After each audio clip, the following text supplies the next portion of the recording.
कुल की गलियों में श्री कृष्ण खेलते थे, माखन चुराते थे, गोपियों को परेशान करते थे और उनकी मटकी तोड़ देते थे। ऐसे किस्से हम बचपन से सुनते आ रहे हैं। श्री कृष्ण से जुड़ी कथाओं को हिंदू धर्म में बहुत महत्व दिया गया है।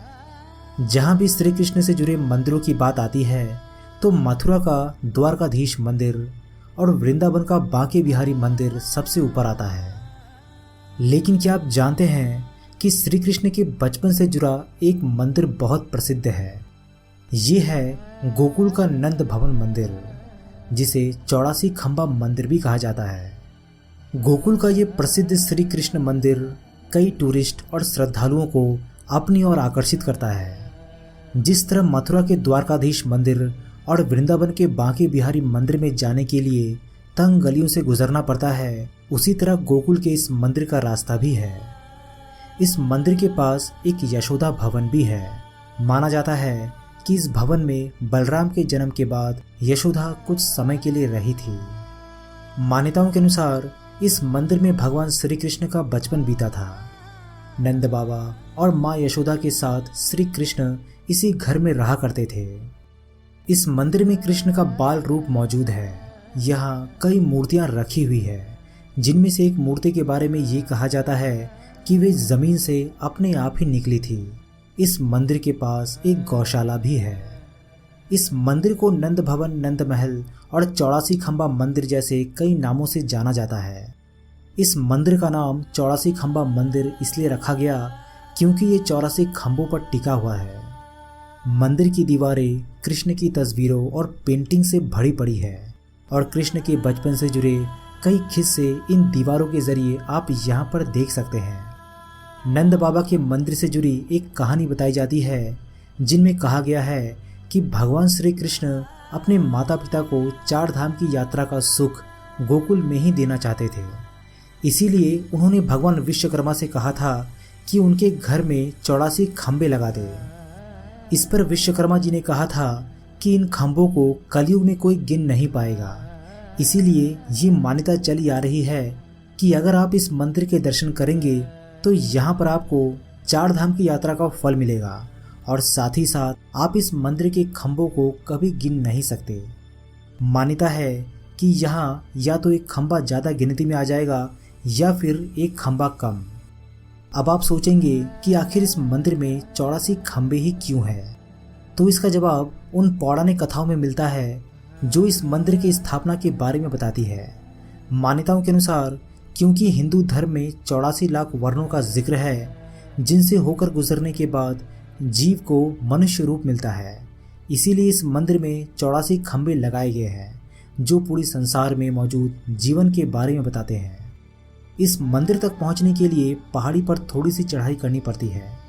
कहते हैं कि मथुरा गोकुल के बेहद नज़दीक होने के कारण कंस के राक्षस गोकुल वासियों को परेशान किया करते थे और भगवान श्री कृष्ण ने अपने कुल गुरु गोरगाचारी से सलाह लेकर अपने परिवार और गोकुल वासियों को लेकर नंदेश्वर पर्वत पर चले गए थे, जहां नंद बाबा ने नंद गांव बसाया था। क्योंकि ये जगह ऐसा क्षेत्र है जहां कंस के राक्षसों को सांडिल्य मुनि का श्राप था कि जो भी नंद गांव की सीमा के अंदर आ जाएगा वो पत्थर का बन जाएगा। और यही कारण था कि श्री कृष्ण अपने सभी गोकुल वासियों के साथ नंद गांव आ गए थे। चलिए अब आपको यहाँ मौजूद कुछ ऐसे जगहों के बारे में बताते हैं जो आपकी स्मृति को कान्हा के लीलाओं के समय में पहुंचा देंगे।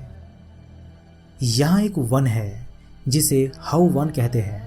मान्यताओं के अनुसार नंद महल से माता यशोदा स्नान करने के लिए यहाँ आती थी और कान्हा जब छोटे थे तो कान्हा को साथ लेकर आती थी। कंस के जो राक्षस थे उन्हें शांडिल्य मुनि का श्राप था कि जो भी नंद गांव की सीमा के अंदर आ जाएगा वो पत्थर का बन जाएगा। इसी वजह से जो राक्षस आते थे वो भगवान श्री कृष्ण को बाहर से ही डराते थे। भगवान श्री कृष्ण ने जितने भी राक्षसों का वध किया वो नंद गांव के बाहर किए थे और जो राक्षस नंद गांव में प्रवेश कर गया वो पत्थर का बन गया था। दही मांड तकरीबन 150 मीटर की दूरी पर आपको गांव के अंदर दही मांड देखने को मिलेगा। ये मांड माता यशोदा का है।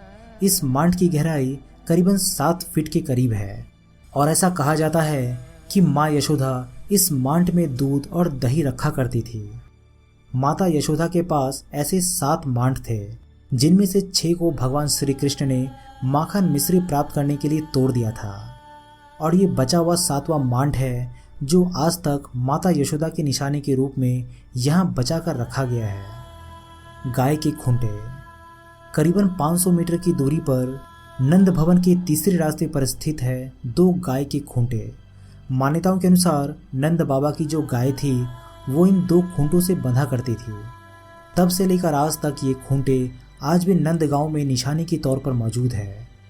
कहा यह भी जाता है कि नंद बाबा ने 2 लाख गायों को ब्रजवासियों को दान भी दिया था। चरण प्रहरी। ये स्थान नंदगांव से दक्षिण पश्चिम में स्थित है। इस स्थान पर भगवान श्री कृष्ण के चरण चिन्ह है। भजन कुटीर। पावन सरोवर के पास में ही पावन बिहारी जी का मंदिर है। भगवान श्री कृष्ण ने गोस्वामी जी को सपने बताया था कि नंदेश्वर पर्वत की गुफा में नंद बाबा, यशोदा और बलराम की मूर्तियां रखी हुई है। इसके बाद गोस्वामी जी ने ये मूर्तियां यहाँ लाकर स्थापित किया। नंद बैठक। नंद बैठक वो स्थान है जहाँ नंद राय अपने सहयोगी मित्रों और हितैषियों से विचार विमर्श किया करते थे। इसी स्थान के समीप नंद कुंड है जहाँ नंद राय स्नान किया करते थे। ललिता कुंड। कहा जाता है कि यहाँ पर राधा की सखी ललिता ने राधा की कृष्ण से एक बार यहाँ पर गुप्त भेंट करवाई थी। कुंड के आगे एक मंदिर है जिनमें राधा कृष्ण और ललिता की मूर्तियाँ स्थापित है। दोस्तों, आशा करता हूँ कि आपको ये वीडियो बहुत पसंद आया होगा।